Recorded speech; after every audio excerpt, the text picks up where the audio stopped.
Hello student, once again welcome to Anu's classes. Hope you are all fine. Today I am going to start your class 12 biology syllabus. So student, in this video I will try to explain your Ncert book line by line in a very simple way so that you can easily understand or you can easily remember the important point. So before starting the chapters, first I want to share with you the unit-wise distribution of the chapters. So first come for the botany section. So in botany section, there are both in botany and zoology section, there are total 5 units and unit 6, 7, 8, 9, 10. So in botany, units under unit 6, sexual reproduction comes, and under sexual reproduction, chapter number 1 and 2 of your Ncert book comes under this unit number 6. Then in unit number 7, genetics and evolution, here chapter number 7 will come under botany section. Unit 8, biology and human welfare. From here, chapter number 9 and 10 will comes under botany. And unit 9, biotechnology and its application, here from chapter number 11 and 12 will comes under botany. And last unit 10, ecology, under ecology, chapter number 13 and 16 will comes in botany section. Now come for the zoology section. In zoology section, again under unit 6, reproduction chapter number 3 and 4 comes under zoology section. Then genetics and evolution, here chapter number 5 and 6 will comes under zoology. Then unit 7, biology and human welfare, here chapter number 8 and 9 will comes under zoology. Then in biotechnology and its application, chapter number 12 comes in zoology, means from chapter number 12 some question will come in botany section and some question will come in zoology section. Then last unit 10. In unit 10, ecology, for ecology 14, 15, 16 and 17 will comes under zoology section. So student, I will upload the videos serially chapter wise, suppose chapter number 1, 2, 3, 4, and I will try to explain the Ncert line in a very simple way. So now go for the means now I am going to start the first chapter. So student, this is the first chapter of your Ncert book. The chapter name is Reproduction in Organism. So before going to the notes, you first go through the lines of the Ncert pages. So this is the first page of your Ncert book. In this page, mainly one term is given, that is lifespan. So in these pages, first the definition of lifespan is given, and then another important line is mentioned here. Look, lifespan of organisms are not necessarily correlated with their size. The size of crow and parrots are not very different, yet their lifespan shows a wide difference. So in the summary of this page I'm going to give you now, but please student, before go through the notes, you first go through the lines of the Ncert, then go through my notes. Then it will be easy for you to easily remember, plus easily you can understand what the meaning of the Ncert line. So the summary of this page is given here. Look, first definition of lifespan is given. So if one more question comes, what is lifespan, you have to write the period which begins from birth and end with the natural death of an organism is known as lifespan. It means, just a minute. So it means this is the birth time and this is the natural death time. So this whole journey of an organism from birth to natural death, this whole journey is known as lifespan. So when you write the definition of lifespan, you have to, you have to write this. Look, just a minute. You have to mention the name. Look, this natural death, it means that time from birth to natural death, that death should be natural death, not, it should not be accidental death. So the whole time period from birth to natural death, the whole time period is known as lifespan.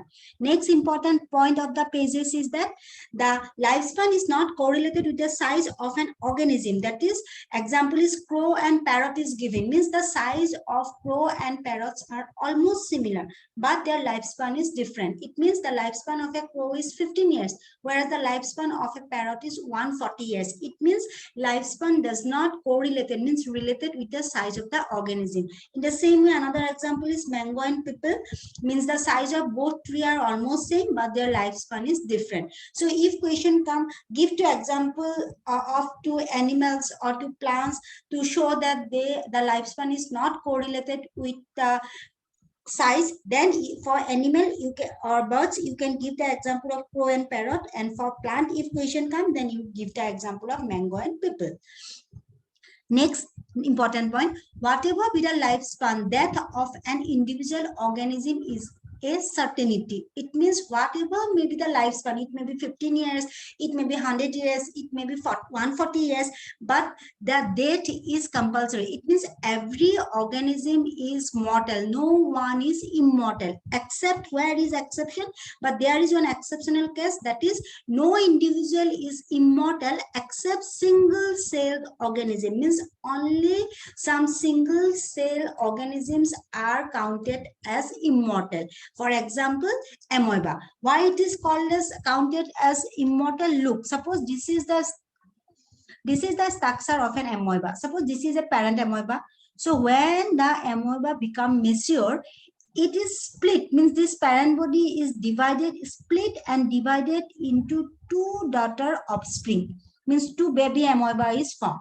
Then these two amoeba, offspring amoeba, again grow in size, and when they become fully mature, again their body is split and divided into two another daughter cell. Here also it is split and it will form to another daughter cell.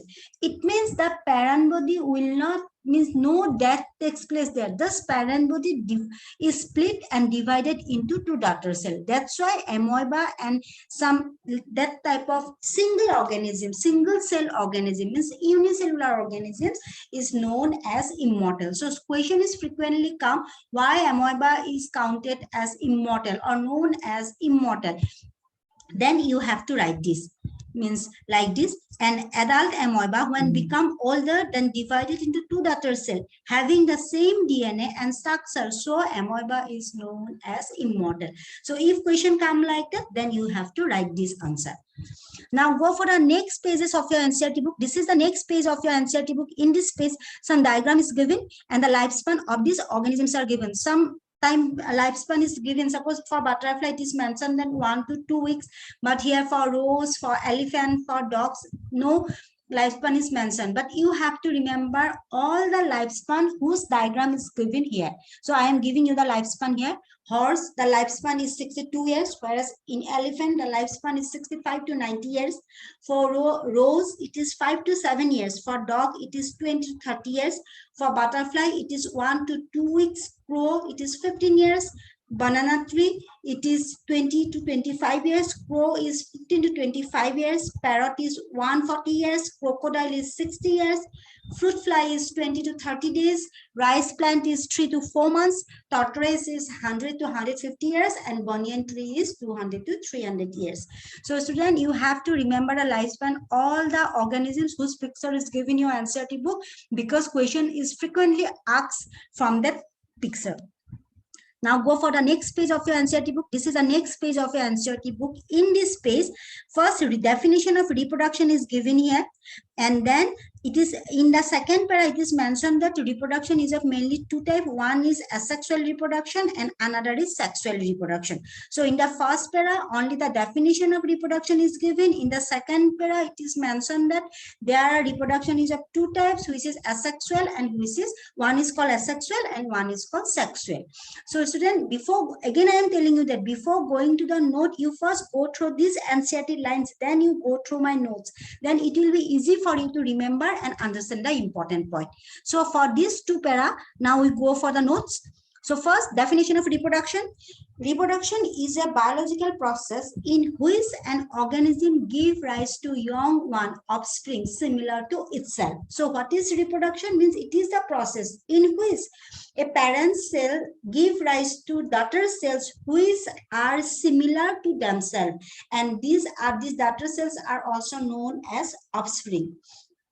The offspring grows, mature, and in turn produces new offspring. Means from one parent to the suppose from one parent two offsprings is produced, then these offsprings grow, become mature, and then again they produce and they give another offspring. And thus there is a cycle of birth, growth, and death. Next important point of the para is, by the process of reproduction, all living organisms maintain their population and ensure the continuity of species generation after generation. Means this is the what is the significance of reproduction. If question come like that, then you have to write this point. Means significance of reproduction means what? By this process, the organisms maintain their population or continuity of the species from one generation to another generation year by year. Next important point, the organism's habitat, its internal physiology, and several other factors responsible how it reproduce. Means how it reproduce, sexually or asexually, that will depend upon the organism's habitat, its internal physiology, and several other factors also. Now go for the second para of the page. So in the second para of the page, look, in this para, there is mentioned that there are two types of reproduction. First one is asexual and second one is sexual. And then in the next para, the definition of asexual reproduction is given. In this para, one important time, clone is mentioned. And so what is clone? I am going to explain now. So for this para, look first, the basic fact of reproduction. Reproduction is of two types. What are the two types? First one is single parent. When single parent is involved in the reproduction process, then that reproduction is called asexual reproduction. So what is asexual reproduction? If come, you have to write the types of reproduction where single parent is involved or no gamete formation takes place, means without the involvement of gamete formation takes place, that type of reproduction is called asexual reproduction. And sexual reproduction means where double parents of opposite sex are involved, that is called sexual reproduction. And second important criteria of sexual reproduction is that here involve the fusion of male and female gametes. Since here two parents are involved of opposite sex, one is male, one is female, so gamete from male and female, fusion of gametes produced in male and female body takes place, and then a new offspring is formed. And another special point is that is bisexual parents. So what is bisexual parents? This is very important. Bisexual parents means what? In some organisms are present where in the same body, both male and female organ is present. That type of organism is known as bisexual parents. So what is bisexual? Bi means two. And two types of sex are present if in the same body, that is called bisexual parent. For example, atom. So in the atom body, both male and female organ is present in the same atom, but between different parents. But here reproduction takes place between different parents. Means the gamete of male of the atom can fuse with a gamete of the female of another atom. Means the reproduction gametes of both male and female of the same body cannot take place. It means though atom has both male and female organ, sex organ in the same body, still for reproduction they need two different parents. Again, another example is tapeworm. In tapeworm also, in the same body, both male and female organ is present. Means both male and female gametes are produced, and here reproduction takes place between the same parents. Means in tapeworm, though sexual reproduction takes place, sexual reproduction means what? Fusion of male and female gametes. In tapeworm, sexual fusion of male and female gametes takes place, but here only uniparent, means single parent involved. Means male gamete produced in the same body fused with a female gamete produced in the same body. That's why in tapeworm, question may ask, give an example of sexual reproduction where single parents is involved. Then you have to write the example of tapeworm. So please remember this point. Next, go for the asexual reproduction. So what is asexual reproduction? Already I have explained. A single parents produce offspring having the same DNA and same morphological structure is known as asexual reproduction. And the offspring which are formed are known as clone. So the definition of clone is very important. So when you write in your copy, please underline the term clone. So if one more question comes or if viva is asked what is clone, you have to tell, or you have to write the morphologically and genetically similar individuals are known as clones. Means here in asexual reproduction, the offsprings or siblings are Xerox copy of each other, since their DNA plus their morphological characters are similar. And what are the characteristics of asexual reproduction? If come, then you have to write this point. Gametes are not formed. Second, cell divisions are only mitotic, not meiotic, mitotic. Next, the new individual formed are usually genetically identical to the parents. Next, multiplication occurs rapidly. And last point, asexual reproduction is common among the single cell organism and in plants and animals with simple organization. In which type of organism asexual reproduction are commonly seen? You have to write this point. Cell division means binary fission in itself is a mode of reproduction in Protista and Monera. So in Protista and Monera, the type of mode of reproduction is cell division. Means parent cell is divided into two parts and two offspring is formed. Then again offspring when become matured, they also divide, their bodies also split it and give rise to the offspring. And that type of reproduction is known as asexual, and special name is known as binary fission. Binary means two. Fissions means splitting. Means parent body is divided into two parts. That's why it is known as binary fission. An example is amoeba and bacteria. The parent cell divided into two give rise to new individuals. Next type of asexual reproductions are given below. First one is binary fission. Already I have explained that body of an individual divided into two equal halves. Example is amoeba. Second is budding. Another name of budding is torulation. So remember this name also. Sometimes in question paper this term is used. Then don't confuse budding or torulation. It's the same thing. Then an outgrowth or bud develop, grow and constrict at the base and separated from the parent body. Example is an hydra. It means go for the diagram, then you can easily remember. Suppose this is the diagram of yeast. This is the parent body. So one outgrowth first form at the one portion of the parent body, then it become grow, and then at this point it will constrict, means it will be separated from the parent body and it will walk. It is known as bud and it will walk as a new offspring. Then it is again first grow, then become mature, and from this offspring body again new bud will form and another offspring will be formed.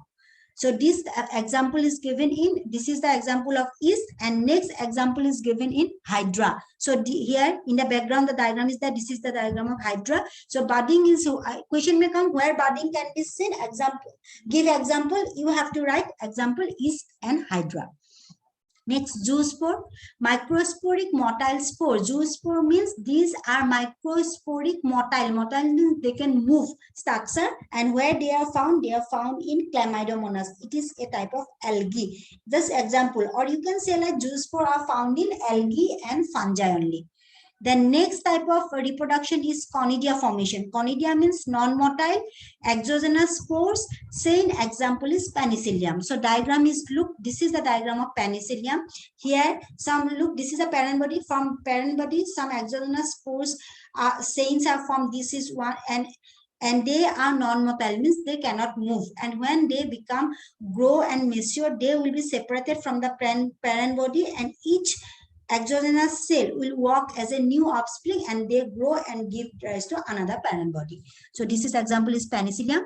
Next, incestation. During unfavorable condition, organisms like amoeba cover themselves with three-layered hard covering or cyst, and this is called ancestation or sporulation. Sorry. And sporulation. On the return of the favorable condition, it divides by multiple fission within the cyst and produce many amoeba. So look, this is the example. This is the structure of the amoeba. So when unfavorable condition come, it first covered itself with three hard covering and stay like that. Then when favorable condition come, within this covering they are divided in many spores are formed within this covering, and when more favorable condition come, then this covering is burst up, break, and these spores will be released, and each spore will become into a new parent amoeba. So this process is known as ancestation and sporulation. So if short notes come on ancestation and sporulation, you have to write that point and draw this diagram also. Next, sporulation occurs by tiny single-cell thin-wall spores that are extremely resistant to environmental extremes. The spores form new individuals. It commonly occurs in Monera, Protista, fungi, and algae. Now go for the next point. The summary point, like spores formed can be following many types. So spores in zoospores are found in where? Algae and fungi. So if question come where zoospore are found, you have to write algae and fungi. Where conidia are found, example is Penicillium. Where baths are formed, Hydra and yeast. Where gamules are formed, of spores. Next, go for another type of asexual reproduction, that is fragmentation. So fragmentation means, you know that fragment means small part. So fragmentation is a method of asexual reproduction where the body of the organism breaks into small pieces called the fragments, and each segments grow into an adult individual. So this is the example of animal. If question come, give an example of fragmentation of animal, you have to write this starfish. So this is the starfish. Is one arm is separated, then from this arm again a new starfish means can form, which grow and walk like a parent starfish. So this is the example of fragmentation in animal. And if in plant it question come, then you have to give the example of Spirogyra. So this is the parent body of Spirogyra. It is segmented into, suppose this is fragment 1, this is fragment 2. So it is been segmented into 2-3 pieces, and each pieces will then develop and grow into a new parent. So for animal, example is fragmentation, example is starfish. For a plant, it is Spirogyra. Next, vegetative reproduction. Vegetative reproduction is a form of asexual reproduction occurring in plants in which a new plant grows from a fragment or cutting of a parent plant or specialized reproductive structure. So vegetative reproduction means what? It's vegetative reproduction from any body part. Body part is separated, and from that body part a new offspring or individual can grow. Since new individuals can grow from a body part, that's our vegetative part, that's why this reproduction is known as vegetative reproduction. In this type of reproduction also, no double parents involved required, from only the single parents involved. That's why this comes under asexual reproduction, and this vegetative reproduction term is used only for plants. The unit structure required for these processes which give rise to a new plant is called vegetative propagal, means from which part new offspring is from, that particular vegetative part is known as vegetative propagal. So you underline the term when you write in your copy what is vegetative propagal, then you have to write this line. Following structure can act as a vegetative propagals, for example, runners, tubers, buds, bulb, corn, sucker, plantlet, etc. It can be done artificially by cutting, grafting, layering, tissue culture, or offset. So, for example, this is the structure. This is the picture of a potato. In potato, these eyes are worked as vegetative propagals because from eyes new plant can grow. This is the picture of a ginger. Here, this rhizome will work as a vegetative propagal, means from a rhizome, new plant can grow. That's why for ginger, what is the vegetative propagal? You have to write rhizome. So this is the bryophyllum. Here, leaf will work as a vegetative propagal. So these are the examples. So question may come from this picture. This picture is given from your Ncert book. Since the formation of this structure does not involve two parents, so they comes under the asexual reproduction. Already I have explained. Next come for the important point, the terror of Bengal. It is an aquatic plant, which is common English name is water hyacinth, or scientific name is Econia, which is one of the most invasive weed found growing in standing water. It drains the oxygen from the water and which led to death of the fishes. So if question come why the water hyacinth or Econia is dangerous, then you have to write this point. And for Econia is important for your practical exam also. Now go, it can propagate vegetatively at a phenomenal rate and spread all over the water body in a very short period of time. So it is very difficult to get rid of them. Similarly, advantageous part arises from the noces present in the margin of the leaves of the bryophyllum. So means it is the bryophyllum. So in bryophyllum, from leaf, new offspring can grow. So here the leaf will work as a vegetative propagal. So next, go for the summary of the asexual reproduction. So what is the summary of the asexual reproduction? The asexual reproduction is of mainly 5 types. First one is fission. Fission example is amoeba. A second one is spore formation. So spore formation we have explained. Zoospore means what is a non-motile zoospore and penny in. Suppose these types zoospore are found in algae and fungi. Then non-motile type of spores are found in penicillium. Then fragmentation. Fragmentation means parent body is divided into two different parts, and each part will grow and work as a new parent body. Next, budding. Budding is found in yeast and hydra. Some outgrowth are formed from the parent body, and it will then separated from the parent body, grow and then work as a new offspring. Last one is vegetative propagation. Vegetative propagation means new offspring can form from any vegetative part of the plant. So these are the total 5 types of asexual reproduction. So student, next video I am going to upload on coming Tuesday on sexual reproduction. So till then you go through this Ncert line of asexual reproduction up to here and you write a note. And if you find any doubt or you need any explanation, you please comment so that I can clear your doubts. Okay, then thank you.